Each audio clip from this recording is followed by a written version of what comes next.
All right. Hello, everybody. Thank you for those of you who are here. Rouba, thank you for coming. This is the first time in a long time that we're having an in-person event. So we're breaking grounds today. So we're here today to discuss the new customer experience. 2020 has been quite a ride for everybody. I think everybody's going to agree that 2020 was something else. But I guess it probably was the most difficult for retailers. Actually, we have 4 people here. Which one of you stayed around 6 months without going to a mall or a department store? Okay, so that's 75% of the attendees. So I mean, we can only imagine the impact that this had on you, not personally, even though I'm sure it had personal impact. But this means so much for the retail industry. So this is what we're going to explore because many organizations adapted, found new ways. So the customer experience was obviously different. And it's probably going to stay different. So my first question is going to be obviously, what were the key ways that in which the customer experience changed in 2020? Well, first of all, thank you so much for having me, and thank you to everyone who came in to listen to this session. 2020 was indeed difficult, both on a professional and personal level. For those that haven't been to malls in 6 months, I would probably have to confess that I did go, only because I'm a little bit of a shopaholic. But when you work in fashion, it comes as part of the the whole package. So you were going because for fun or for work? A bit of both. Okay, a bit of both. But what we can say for sure is during 2020 we did learn a lot, and I think there was a lot of opportunities, especially for retailers. If they understood how to deal with customers and the customer experience. And to the point that a lot of people ended up staying at home and were concerned, we had to adjust our plans. But the good thing is that, over the past few years since we've established our business, and even on a group level, we always have had the customer at heart. And that's really been the main focus for us. And it's one of the guiding principles for ME-Chalhoub, that we live to delight our customers. So we just really put that into full gear, and we started focusing on whether it's through clienteling, through home sales, through reaching them in ways that perhaps in the past we had that set up and the structure and our approach, but we really didn't have it as our main focus. So I think really in terms of transforming the customer experience in 2020, what we can say is through data that we had collected, through the connections that we had made, through the interactions that we had built, and all of that really played a big factor in keeping us as a business, sustaining it through such difficult times. And I think we can attribute 15% of our sales in 2020 to home selling and clienteling, which is a huge number. Okay, can you explain a little bit what you mean by home selling? What did you put in place specifically?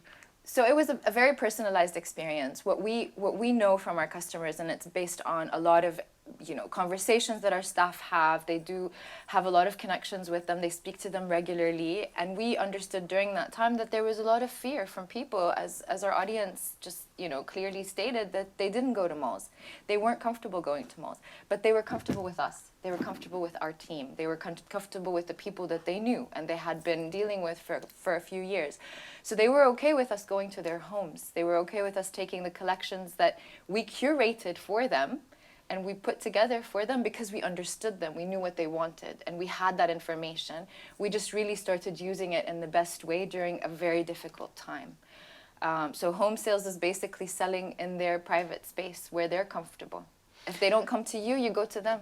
This is a personalized, the ultimate personalized experience. Exactly, indeed. And it's amazing because you learn so much about the customer that way, and you get more data on them that way. But logistically, I mean, this is not something. Is it something that can be done to? I'm not going to say a large scale, but at least not to a very select number of people. How many customers were you talking about at the time? I mean, we don't like to paint everyone, obviously, it does depend on the type of customer, how much we know the customer. You're not going to just go into the house of someone, or someone's not going to allow you to come into their house if they don't know you that well.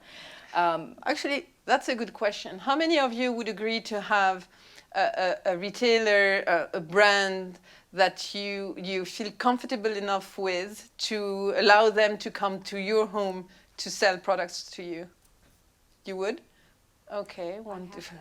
You did? Yeah. How was the experience? Because I'm like you, support. I'm glad to hear. Well done. In June, I went back to the mall, but it was, Before that, you had. I mean, in June 2020, this is when the first time I went back to the mall. But it didn't bother me. It didn't bother me because for two reasons. One, I knew from the brand that they wouldn't send someone home unless they know that all the precautions are taken. Yeah. And So the prior relationship is what absolutely. allows this to happen. Absolutely. You have trust with the brand. You have exactly like Rouba has mentioned. You have this relationship, so you know it's not like your first time. No, it's not. I will never accept that in my home. And it was, for me it was okay. But the minute I was able to go back to the store, I preferred to go back to the store. Okay, that's an interesting point. Yeah, it is. And it's very similar to a lot of our customers. And we're going to talk about it later, but I think it's spot on, because you make up the audience that we're speaking to when we're communicating and marketing. So I hope you follow us on Instagram. I'm not yet, but I will Please do. Now you know why. Okay, so yes, I was asking, logistically, how could you manage this? How many on average? I'm not going to ask for a specific number, of course, but how many customers did you service this way? I mean, we had on average around 2 to 3 customers a day. A But day? you have to keep in mind that at the time, our store wasn't fully operational. There was less, we had restrictions, we weren't allowed to have, during complete lockdown, it was closed. So we had to make use as well of our staff that were sitting there, and they were eager. They were really eager to go back and connect with customers. So they wanted to go, and they were reaching out to the guests and asking them, do you want this? Do you want that? We can bring you this collection. We can bring you this product. We've just received this. So they were eager to continue connecting with our guests. And then when we opened, it was at 50% in terms of staff, in terms of customers. So the rest of the employees were sitting there, and they could reach out and do the home sales and do the clienteling because they weren't really physically selling in store. So it was really trying to make the best of a situation that was quite difficult. I'm not saying we had all the answers, and I'm not saying we did it absolutely right. I'm sure there's a lot of learnings, and there are. Of course. We know. But it was us trying to be as agile, as reactive, as collaborative with our teams as possible. Is this something that you were doing before the pandemic, before the lockdowns? We were, but when you look at the 80-20 rule, and you say your store is generating, the bulk of your income is coming from the store, the bulk of your sales coming from the store, everyone's focus is on that. Everyone just really looks into, okay, our customers are happy coming into store, they're happy with it, we need to focus on the traffic. So we really weren't pushing it as much. We weren't really highlighting it as much. And then when the pandemic started, we actually did campaigns. Around this? Around it, to say that, we offer the home selling. We created WhatsApp campaigns. We created all forms of communication to tell our customers and our loyal following, this is an option for you. And that's not, to forget that we have a VIP database that we reach out to, so they were also contacting them. But it was something that we just put into full gear. And again, going back to the logistics, this was quite a big haul, I would imagine, because it means bringing, having the teams mobile, bringing the material, the items to places. How did you make the switch? How quickly did you make? How long did you take, first of all, to really to get this started? And you'd be surprised. It was maybe a week. It took us to just first absorb what was going on, because it was so it was sudden, and everyone was a bit shocked, and there was no end in mind or in sight, and we didn't know what was going to happen. But it took us a week to 10 days to kind of say, okay, you know what, we need to do this, we need to do that. How are we going to do it? Staff were suggesting to use their cars And they did. In many cases, they used their own personal cars, they put the product in their cars, then they drove to the homes of the customers. So it was a very reactive, agile approach, which I think I would say is a testimony to the strength and resilience of our team. And if it wasn't for them and their passion, we wouldn't have succeeded in reaching a point where we sustained our business and we continued to. Well, your teams are your ambassadors. Absolutely. Up to the homes of your clients. That's quite huge. What else did you put in place specifically for these circumstances? So I mean, I think obviously e-com platforms. I mean, if we were to talk about how last year really impacted everything with regards to customer experience, I think a lot of luxury brands were resisting going online and being a part of the e-commerce world, and this situation really pushed them into it, and I think forced them into it. It was a do or die. I hate to say that, but in many cases it was. And I think they've realized the importance of that. And now I think for us, what we need to continue to focus on, because expectations have really increased when it comes to delivery times, when it comes to, and studies show that 90% of the people, the audience that have been asked, say that we expect delivery between 2 to 3 days, and 30% say same day delivery. And I'm sure the audience would agree that now anything more than 2 to 3 days, you become very frustrated and annoyed. Because that's the expectation now. So I think for us, really, what we've put into place is just ensuring that the journey is as seamless as possible, and it exceeds, not just meets, but we try to exceed the expectations of our customers. I'm not saying we're doing everything right, but we're trying as best as we can to do as many things as possible with the customer in mind. Okay. Out of curiosity, how many people here are are working in retail? Okay, only one. Okay. Well, interesting. So it means that people not in this industry are curious about the customer experience, because obviously in this case we're talking about the customer experience for retailers. How the customer journey, how would you describe it? How would you describe it today? How has it changed?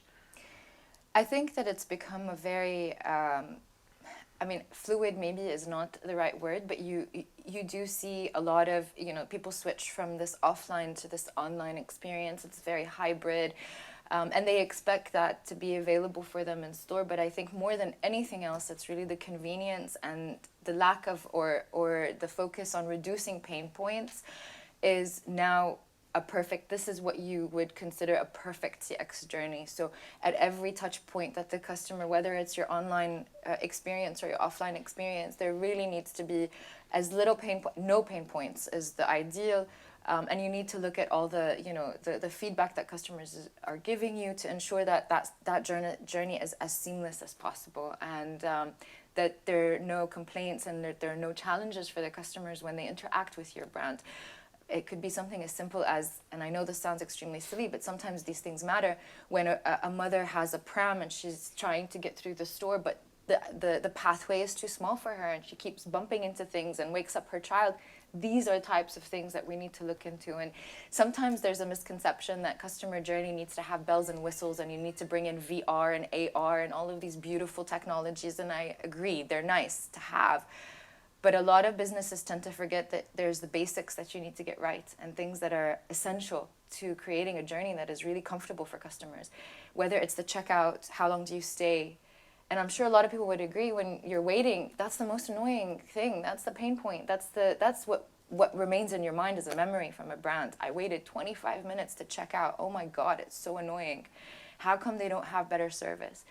And that's it. It's implanted in your mind and it's engraved in your head. Well, let's see. What is the biggest pain point according to our audience? Well, anyone wants to contribute the thing that gets on their nerves the most when they're in contact with a retailer or an e-com? I agree. I think it's 100% the basics. Mm-hmm. Forget about the VR, and that's cool. That's nice to have. The biggest frustration, at least I've noticed in most retail outlets over here, is that the basics are not getting done. Anything from checkouts, lines, queuings, whatever. Take your pick. The basics aren't being put in place. and then suddenly they're like, touch the screen and you're gonna. I don't care. I just really want to get in and get out. So unlike you guys, I'm not a shopaholic. I actually want to get in and get out as soon as I possibly can. So to me, that frustrates me. Well, actually, I think shopaholics as well like to check out very quickly. Exactly. Exactly. I'm trying to avoid the impulse purchase, right? So I'm like, oh, I gotta wait another 20 minutes. Yeah, I gotta get out.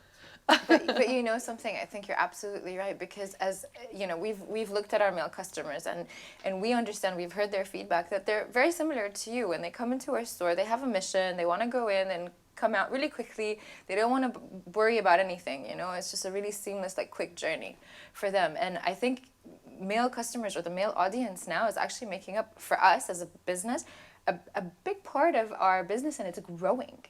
Because they enjoy brands, they like, you know, and they're aware more with social media and everything. So if we're really catering for that audience, we need to make sure the journey is relevant for them and it's as easy as possible for them. Shopaholics perhaps would have a little bit more tolerance because they want this product, and they'll go back to the store because it's a store that they like and they like finding things there. Maybe they're the only ones that sell it, so that's why they'll go back. But for men, that's it. He didn't have a good experience, he'll never come back. He's not gonna be loyal because it's, for him, his convenience is more important than the brand he's shopping for. So to your point, I completely agree. And well, we have 4 men in the audience. Do you agree that this is one pain point and it's over? Well, not one pain. That's pushing it as well. but it won't take a lot. yeah. Do you agree? Yeah, I think it's the overall experience within the store that allows me to. In the store, the online platform, we're talking across the board. Yeah, well, that's the second thing. When it comes to online, I think it's how easy is the user journey on the website. So a lot of times brands think of the user journey or set up the website journey according to how their business is structured. They don't think from a consumer perspective or from someone who's new to this website, how easy can he select one product or go to what he wants. So I think that because even if the purchase happens in store, I'm sure it starts online. People now search for the products online, they go to the website, they compare prices, maybe they compare different models, and then go purchase online or from the store. So I think the easier the user experience and user journey on the website, it will affect the overall sales that we're doing. And you know, maybe men are not shopaholics like women, or rarely are, but men buy online. They do from electronics, from travel to, I mean, we're talking here about fashion and luxury items, but I think it's fair to say that what you're describing applies for any category. That's true. Yeah, That's true. I mean, I think. I don't think it's gender related anymore. Oh, It's more as well. and exactly like for me the online, exactly to your point, I agree and share the same thing. And what also I find frustrating is sometimes it's like so complicated to check out when you're buying online, and you're like, okay, when is this going to end? And the other thing is some e-commerces don't have this update, so so you can track, or when they are going to dispatch your order, or where are we with the order. So you end up calling and you say, okay, never again, I will not use it. This is where I think the online, for me personally, it's much easier for me to lose me on the online journey much more than in store. Yeah.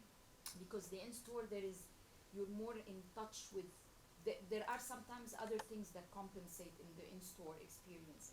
But online for me is like when I feel like it's complicated and I'm not getting really the updates and what I'm expecting, and it's a different as well engagement. When you go to a store, you go to a store. Yeah. If a website doesn't work for you, you log off, you move on to the next one. Exactly. It's different. It's not. There isn't an emotional connection whatsoever made. No. When you go to a store, somehow you have made some connection with either an employee, a staff member, the product, the merchandising, the windows, something that might have caught your attention that somehow made a connection with you. But online, to your point, it needs to be so simple. I think sometimes we fall into the trap that we overcomplicate things and we think that we need to add a lot of these like really nice to haves, but then we forget the basics. And online, it's really just very simple. You just need to communicate as much as possible. To your point, make it as easy and as not self-service, but in a way that it's just flowing so simply and smoothly that you don't need to make a lot of effort from the customer's side.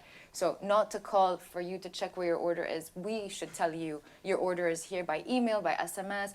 And the thing is now there are a lot of businesses that are doing it right. Yeah. So when someone doesn't do it right, It shows. there is, exactly. In the past, there wasn't that many. And it was the majority that were still trying to find their way. But now there's really no excuse anymore. And when we're talking about online, we tend to think of websites and e-commerce, but e-commerce is becoming, I mean, e-commerce now is also social commerce. And we've seen new trends booming like live commerce. Are these things trends that you see picking up in the region, and which one, if that's the case? I mean, for sure, they are trends that are picking up. I think, during the pandemic, when it first started, we were on lockdown. We tried a few live events. They worked really well. I think when you have the right, personality. You know what? Who here knows what live commerce is? Live commerce. Okay. I'll let you explain what it is. So it's something because this is booming in China, yeah. but it's picking up really hard in the West as well now. It is. In the West and in China, it's picking. I mean, firstly in China, and then I think it kind of carried through to the Western world. But I think so. Live commerce is basically when you're hosting any live event. There are ways for customers to engage with that particular session and to actually shop the products that are being presented. Social commerce is, you can do Instagram shopping, and there's a lot of brands that are doing that right now. I think when we're specific to the region, if we're to talk about the region, I think that it is picking up. We are trying, but I would say that right now it's not really the top priority in terms of focus for us, because we still feel that a lot of people prefer to come to the shopping malls and experience a physical shopping experience versus an online one. I'm not saying the online one is not there, but it's more e-commerce right now. And the physical one is still taking a big share of our sales. So to the point where, we can't resist going to the malls. It's a form of entertainment for the region, and especially the GCC. Culturally, it's different. But to give you guys a little idea, usually live commerce happens with, it's a social media influencer who's hosting a session and promoting the products, and you can buy during the live stream. In China, one of the biggest influencers sold during Singles Day, which is a big festival in China, 175 million worth of goods in one day. Wow. In one day. One person, one day. This is insane. It's I don't know if it's the future, and there's a big cultural difference for sure. People like to go to malls here. But I feel like it is an opportunity. I think the younger generation, the Gen Zers that really don't, know this form of entertainment, aren't interested in going to malls, I think they would prefer that we have these types of channels for them to shop from. So I think in the future, we're definitely going to have to look into it. For the next year or two, I think it's going to be there, but not something that is a focus as much as other things that we need to do and get right. And what about digital events? Well, we did I know you had an event 2 weeks ago, and we had a physical event. Yeah. First one. So digital events, definitely. Again, I would say it depends on who you bring. It has to be relevant. It has to be content that your audience will appreciate. We did our beauty week. It was a hybrid between beauty masterclasses online, and we did some in store. They work really, really well. I'm not gonna lie and say that. We're talking to an audience who came to a physical event. So but preaching to the core. Yeah, exactly. But I would say that physical events really you can't replace physical events. I still feel that connection that you make with the audience, the vibe that you get, the entire atmosphere changes when you get people into a room together, whether it's a small event or a large event. There's just a different connection that you make. So, I mean, digital events, I think, are there to stay. I think they complement physical events for sure, but I wouldn't say they will replace them. I would say that... Which shows that we tend to think that, 2020 transformed the industry for good. But not in every aspect, not in every way. Aspect. No, no. I mean, it transformed. I think it transformed our mindset.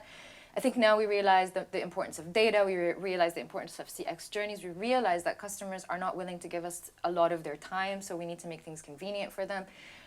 But I don't think it transformed it to the point where physical is going to disappear or brick and mortars are going to disappear. It's just it's that we have a way now, a different way that we can speak to our audience that's more curated, more personalized. And in fact, it's time for us to do it that way. We have enough data, so why not use it to do it that way? That was when the push comes to shove. Exactly. 2020. But what other experiences did you maybe some of you in the audience experiences that you experienced, but you know what I mean, during 2020 that you think are going to stay or change the way we interact with brands as customers?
Well, talking about stores, brick and mortars, what does this all mean for the physical store? You have a couple of things to show us for what you are doing with Tryano. I mean, it just really means that we need to, you know, like we've been saying, fine-tune our experience to the point where it's as seamless as possible for our customer. And, you know, we embarked on a renovation journey for Tryano specifically when we were at the start of 2020, pre-pandemic. And it was just a concept at the start, and then the pandemic hit, and you would think that with all that is happening around the world, we would have stopped a big project like a renovation.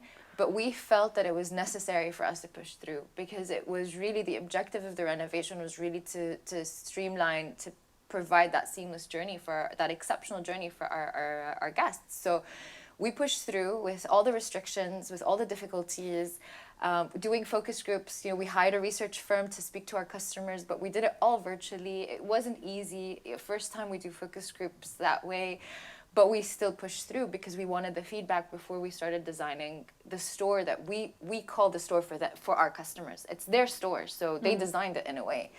And now that we've finished phase one, we've seen the results, and I'd love to show a few pictures if you guys don't mind. So, as I was saying, we started this renovation really with the idea in mind to provide this exceptional experience to our guests. And with all the challenges, we still pushed through and worked on it and designed it, and we've already finished phase one. And really, our promise is to provide a curated. Everything is curated for our guests, and what we mean by that is the product selection, the events that we create, the communication that we create, the content we create. Everything really is with our customer in mind. Again, I'm not here to preach about how great we are, because I know that you can be a bit biased, obviously, when you've been working for a business for so long. But I'm saying that this is what we've done. I know there's a lot of ways that we can do things even better and we can improve, but this is what we've done, and we are seeing the results, and we'll talk a little bit about them. So just some pictures. When we designed, you know, this is the extension of Tryano, and I don't know if anyone has actually visited the store in Abu Dhabi. Who has? Let's ask. No? Please. One. Oh, you have. Amazing. Have you visited recently? No, it was like I think 4 years ago. 4 years ago. Oh, Oh, wow. so big change then. A lot of changes have happened. So we've extended. What we did was right-size the store. So it was 3 floors, quite big. You know, our customers used to say that it was difficult to navigate because they would walk in, they would get a little lost in the space.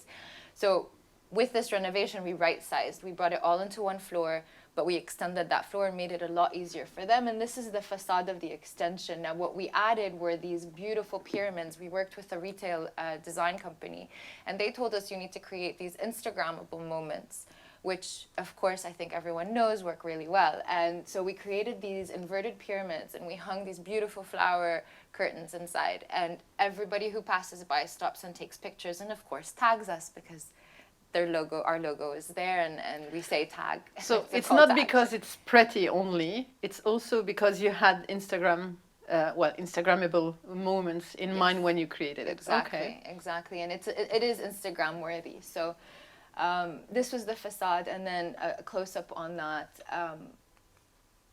And then here, just the reason I put this is I think it's actually quite important to the point of creating that experience where customers feel at home. This is our evening wear section, and this has been designed to look like a living room. So you have a chimney, you have this beautiful painting, which is actually designed or created and painted by an Emirati artist, again, to create that whole feel, keeping in mind that our audience and our customers are around 80% locals in Abu Dhabi. So for them, this is really important. And what we wanted to do after the pandemic, because we were visiting their homes, we wanted them to feel comfortable when they came to us, that it felt like home. And it wasn't really something that would be intimidating or they would be afraid. It's a private space. They can close it. There's a curtain. They can sit inside, and they can engage with their family and friends. And this, the reason I added this picture, and I think the resolution's quite not great, but the reason I added this picture is to say that, you know, with everything that we had done, you know, whether it's in kids or in beauty, where we color-coded the different areas for makeup and skincare in blue and fragrance in green, is really, to highlight the results. For kids, we had an increase of productivity per square meter above 290%. So when we right-sized our store from 3 floors to 1, we've seen an increase in productivity per square meter in kids. We've seen an increase in ready-to-wear by over 170%. Beauty now is the #1 door in Abu Dhabi, and it's 20% plus 20% versus 2019. So, I mean, 2019, we're talking even pre-pandemic sales. So that's to show when you do things with your customers, this is the result that you'll get. We didn't embark on this alone. We did it with them. And this is just our fragrance library. So for any fragrance lovers, you have the opportunity to sit here with an expert and basically mix your own fragrance and have a nice cup of coffee while you do it. Yeah. I have 2 questions. If you go back to the beauty section, Yeah. How does the brands, like all those brands from La Mer to L'Occitane and all those big brands, accept it to like their proposition and what they stand for and their colors are not highlighted because the store has one color in beauty, like everything is green. Yeah. And you just put the logo. And how did they accept, and how were you able to convince them? Because like for me, for example, if I work on Dove, and like I will not accept this because Dove should be white. Yeah. Second question is why you didn't launch the app yet? Like why the website is web, like it's not like an app, which is easier to consume. There is an app. I was been searching for it for a lot. It's as your phone is Samsung. It's iOS for now. You should be able to find it. Like I said, and I've said it a couple of times, there's still a lot of areas of improvement. I think in terms of technology, definitely we need to focus on it. And as a group, we're working on it really hard. We're bringing in experts to support us. But there is an app. I'll try and help you find it. I don't know why you can't. No. Okay. What about the branding And issue? about the branding, that's an excellent question, and thank you for bringing that up. What we did, so there's 2 things. And first of all, our beauty team, led by our brand directors, actually built really strong relationships with these brands. The second thing, some of these brands are actually part of the group, so the negotiation is a little bit easier. third thing is when we created this space and we color coded, let's say skincare, because of the brands here now, they're highlighted and mentioned. We did it with the hosting in our color, so blue, but they could customize the space that they wanted within that area. That's theirs. So for example, I don't know if it shows, but so if you look at fragrance, if you see, I don't know, is this by, yeah, this is by Kilian. Yeah. You'll see by Kilian has created their own DNA is within our hosting, within our brand hosting. So we just gave them guidelines. We told them the height, the width, some design elements that they had to stick to, but everything else was theirs and they could create their own. And in fact, some of the designs they came up with were phenomenal. And Baccarat did a beautiful design. We have Penhaligon's did a beautiful design because it was custom made for the space. It wasn't like a random setup that they have and that they mass produced. But I mean, it's a very good question. And I want to ask one more question. You were saying that your 80% of your consumers are locals, Emiratis living in Abu Dhabi. Yeah. And like, at least within my company, we've seen that even during pandemic, a lot of expat, some people left, but some expat here are spending more on beauty, and we saw how luxury is starting to picking up. Yeah. Are you as well planning to target the expats in a way by opening more stores in Dubai, or like what or you think this is what you stand for and you're doing, this is your real target? I mean, to say this is what we stand for and we're never gonna change the strategy or evolve Kind of defeats the purpose. I think for us what's most important is that we continue to evolve our strategy and move with the times. And definitely, to your point, we do see an increase of Arab expats in our store in terms of not just their spend but their frequency. And I think in general there's going to be a shift in the buying behavior of customers where they're going to be more inclined perhaps to spend less on fast fashion and more on luxury pieces, because that's what lasts longer. And people are more into sustainability now, and there's these movements that are happening around the world, so there's more value in luxury pieces. And luckily we work in this industry, the luxury retail industry, and I think we can benefit from that. So we are seeing an increase in Arab expats. We have started to slightly shift the way that but even in the beginning we've always communicated to Arab expats in a way, because they've been a part of our customer database. But now I think we are starting to introduce brands as well as part of our brand portfolio that would cater to a different demographic, not just when we talk nationality, but also age. So, and to the point on the renovation, phase 2 and phase 3 that we're opening in the next few months are going to be specifically targeting a younger audience. We're going to have a billiard table, we're going to have a speaker wall, DJ booth, F&B concept that's coming in with us that's just recently signed. And it's going to be set up in a way that attracts a younger crowd, but also a crowd that perhaps doesn't want the big players, the big luxury brands, the established ones, want something different, new, trending, the hot brands that are social media trending and that type of thing. So we're keeping that in mind, both age and nationality. Well, we have to wrap this up. Time flies. This is such an interesting conversation. Does anyone else have a question for Rouba? Okay, so I guess I'll have the last question for you. It's going to be actually a double question, I think. First one being, do you think this is going to be durable? And do you have any advice for the audience? Is this going to be durable? I think it has to be, because now we've set the bar high in general, and I think in customers' minds their expectations are there. Whether it's we spoke about it already, the delivery times, the convenience, all of it, it's already there in their minds. Anything less than that now would be a disappointment. And loyalty, we know, is fickle, and you need to grab on as tight as possible to your customers, and by giving them what they want and what they need and what they deserve, creating those moments, those interactions and those connections. So is it durable? I think it has to be.